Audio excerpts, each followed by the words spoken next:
నేను ఎన్ని నా దెబ్బలు తగిలినా జీవితంలో ఎవరికి తల వంచను, అదొక్కటి మడి చెప్తున్నాను.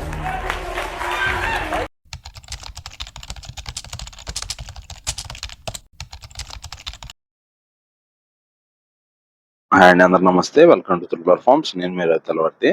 ఫ్రెండ్స్, ఈ పందికోళ్ల పెంపకంలో మనకి సక్సెస్ అవ్వాలంటే మోస్ట్ ఇంపార్టెంట్ వచ్చేసి చిక్ మేనేజ్మెంట్ అండి.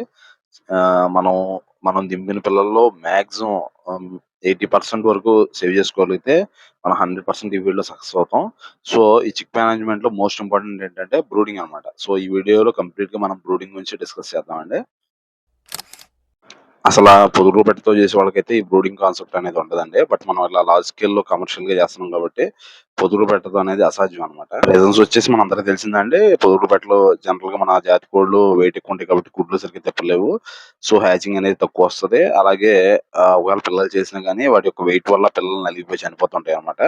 సో అందరం పూడుకోవాలని ప్రిఫర్ చేస్తాం. బట్ ప్రెసెంట్ ఉన్న వైరస్ సిచ్యువేషన్ లో కానీ ఇలా మన పూరుకోవడం వాటికి ప్రాపర్ వ్యాక్సినేషన్ ఉండదు. అవి డిఫరెంట్ ప్లేసెస్ నుంచి మనకి తీసుకొస్తే వాటి వల్ల మన పేరెంట్స్ స్టాక్ డిసీజ్ కి ప్రోన్ అయ్యే ఛాన్సెస్ ఎక్కువ ఉంటాయి కాబట్టి మాక్సిమం లార్జ్ స్కేల్ చేసే వాళ్ళందరూ ఇంక్యుబేటర్ లో నింపుతారు అనమాట. సో అందరూ ఇంక్యుబేటర్ తో దింపుకుంటేనే బెటర్ అని నా పర్సనల్ ఒపీనియన్ అండి. సో ఇంకా లేట్ చేయకుండా మనం బ్రూడింగ్కి వెళ్ళిపోదాం.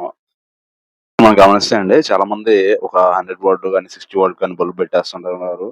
డే అనేది ఉండదు, నైట్ అనేది ఉండదు. బ్రూడింగ్ అనేసరికి అలా కంటిన్యూస్ లైట్ పెట్టి ఉంచుతారు. దానివల్ల అడ్వాంటేజ్ కన్నా చాలా డిసడ్వాంటేజెస్ ఉంటాయండి. ముఖ్యంగా ఏంటంటే మన కోడి పిల్ల అనేది డ్రై అయిపోతుంది. కంటిన్యూస్ గా మనకు అనేది బ్రూడింగ్ అవసరం లేదండి. యాక్చువల్ మీకు ఒక టేబుల్ పెట్టాను చూడండి. ఏజ్ ప్రకారం బ్రూడింగ్ టెంపరేచర్స్ ఉండాలన్నమాట. మనకి కోడి పిల్లకి మినిమం మనం 28 degrees మెయింటైన్ చేస్తే చాలా సేఫ్ ఉంటుంది కోడి పిల్ల ఎప్పుడైనా. అంతేగాని ఓ 35 37 ఉంటే కోడి పిల్ల డ్రై అయిపోయి గ్రోత్ కూడా ఉండదండి. నా వరకు నేను వచ్చి బ్రూడింగ్ వచ్చి 2 రకాలుగా చేస్తానండి. అదేంటంటే మనకి ఫస్ట్ 2 to 3 days నేను వచ్చిన పిల్లలు వచ్చినట్టు ఇంక్యుబేటర్ లో ఉంచుతాను అనమాట. ఆ 3 days తర్వాత అది కూడా మన బ్రూడింగ్ అనేది కాలానుగుణంగా వెళ్తాను అనమాట. ఇన్కోస్ సపోజ్ మొన్నటిదాకా మనకి వింటర్ నడిచింది అనమాట. వింటర్ లో ఈ పిల్లల్ని కోడి పిల్లల్ని మనకి 2 to 3 days ఫీడ్ కి అలవాటు ఇంక్యుబేటర్ లో ఉంచుతాండి. తర్వాత మీకు వీడియోలో కనిపిస్తున్నట్టు ఇలా ఈ కేజెస్ మనం 4 years బ్యాక్ చేయించాం అనమాట. యాక్చువల్ వీటి డైమెన్షన్స్ వచ్చేసి ఆ, 5 అడుగుల హైట్ ఉంటదండి. హైట్ 5 అడుగులు, వెడల్పు 4 అడుగులు, పొడవు వచ్చేసి 6 అడుగులు ఉంటదండి. రెట్ట వేసింది వేసినట్టు మనకి నేల మీద పడిపోద్ది అనమాట. ఈ 4 years బ్యాక్ 2 కేజీలు చేయించాను. నియర్లీ అప్పుడు నాకు 17,000 అలా పడినాయి. అప్పటి నుంచి మాక్సిమం ఏంటంటే కేజ్ సిస్టమ్ ఫాలో అవుతున్నాను. ఈ కేజెస్ లో కూడా లైట్ అనేది కంటిన్యూస్ ఉంచను అండి. డే టైం అసలు లైట్ అనేది ఉంచను. బట్ ఈవినింగ్ మనం ఏంటంటే ఈవినింగ్ మనకి 7 to 9 వరకు లైట్ ఉంచుతాను. 100 వాట్ బల్బ్ ఉంటుంది అనమాట. మీరు వీడియోలో చూస్తున్నట్టు 9 తర్వాత ఇప్పుడు మీరు వీడియోలో చూస్తున్న విధంగా మనకి యాపిల్ బ్యాగ్స్ దొరుకుతాయండి.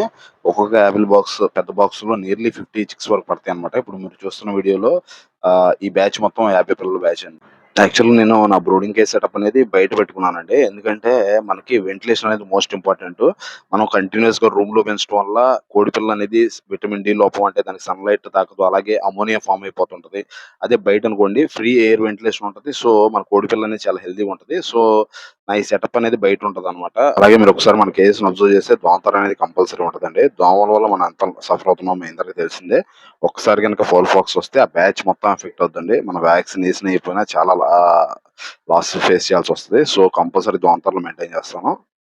అలాగే మీకు ఇందాక చెప్పిన విధంగానే ఈ యాపిల్ బాక్స్ లో మనకి ఈ మొత్తం 56 బ్యాచ్ ని కలెక్ట్ చేసి ఆఫ్టర్ 9 o'clock అండి మనకి వింటర్ సీజన్ అయితే ఈ మొత్తాన్ని పిల్లి తీసుకెళ్లిపోయి ఈ బాక్స్ మొత్తాన్ని ఒక క్లోజ్డ్ రూమ్ లో పెట్టేస్తాను అనమాట. అదే ఇప్పుడైతే వింటర్ కంప్లీట్ అయిపోవచ్చింది కదండి. అలాగే కొంచెం టెంపరేచర్స్ కూడా ఎక్కువ ఉన్నాయి. సో ఇప్పుడైతే ఏం చేస్తున్నా అంటే ఆ బాక్స్ ని మనకి ఈ అవుట్డోర్ లో ఉన్న ఈ కేజ్ సెటప్ లోనే పెట్టేసేసి దోంతరతో క్లోజ్ చేసేసి తర్వాత బాక్స్ లోకి మనకి చలిగాలి వెళ్లకుండా చుట్టూతో మన టార్పిలిన్ పట్టాలు దొరుకుతాయి కదండి. దాంతో కంప్లీట్ గా 4 sides కవర్ చేసేస్తాను అనమాట. ఆక్సిజన్ కింద నుంచి అందుతుందండి. ఎందుకంటే కింద మనకి ఆల్రెడీ టోటల్ బాక్స్ చిక్ సెటప్ వచ్చేసి 5 feet హైట్ ఉంటది. అలాగే మనకి కేజ్ వచ్చి 1 feet ఉంటది అనమాట. సో కింద నుంచి ఎయిర్ వెంటిలేషన్ అనేది అంతానే ఉంటది. బట్ చలిగాలి అనేది లోపలికి డైరెక్ట్ గా ఎఫెక్ట్ అవ్వదు.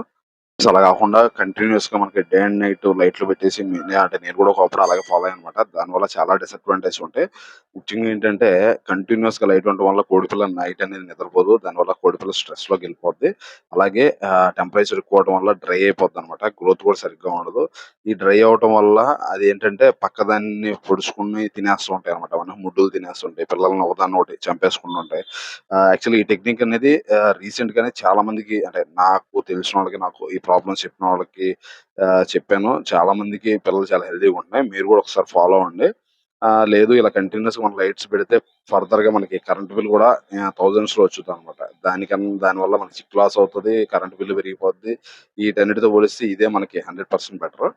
చూడండి ఫ్రెండ్స్, ఇప్పుడు మార్నింగ్ 8:00 అయిందనమాట. ఇప్పుడు ఈ వీడియో తీసే టైంకి మనకి ఆ బాక్స్ లో పిల్లలన్నీ చూడండి ఎంత హెల్తీగా ఉన్నాయో. ఎప్పుడైనా కోళ్ళు కానీ కోడి పిల్లలు కానీ హెల్తీగా ఉండడానికి ఒక మనకి సైన్ ఏంటంటే, మనం ఎప్పుడైనా బయటకు వదలంగానే కోడి పిల్లలన్నీ గంతులేస్తున్నాయి, లేదా కోళ్ళు కానీ అలా యాక్టివ్ ఉండాలన్నమాట. అదే నీరసంగా దేవుడా అంటే వెళ్తా ఉంటే దానికి ఏదో హెల్త్ ప్రాబ్లం ఉన్నట్టే. Friends, మన సబ్స్క్రైబర్స్ చాలా మంది అడుగుతున్నారు అన్న రెగ్యులర్ వీడియోస్ చేయండి అని చెప్పేసి. బట్ మనకున్న లిమిటెడ్ టైం పీరియడ్ లో కుదరట్లేదు. సో మాక్సిమం ఇలాంటి ఒక మంచి వీడియోస్ చేయడానికి ట్రై చేస్తూనే ఉంటాను. తప్పకుండా మన ఛానల్ ని సబ్స్క్రైబ్ చేసుకోండి ఇలాంటి మంచి వీడియోస్ కోసం.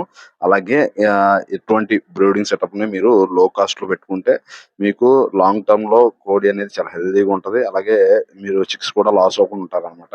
చాలా మంది మన మిత్రులను అబ్జర్వ్ చేస్తుంటాను, లక్షలు పెట్టి మనం బ్రీడర్స్ ని పెట్టాలని కొంటా ఉంటాం. బట్ ఫైనల్ గా ఏంటంటే ఇలా మన పిల్లల్ని కాపాడుకోవడం లేకపోవడం వల్ల చాలా లాస్ పోతున్నారు అందరూ. సో మన పిల్లల్ని కాపాడటంలో మోస్ట్ ఇంపార్టెంట్ ఏంటంటే best feed, best vaccination and best brooding అనమాట.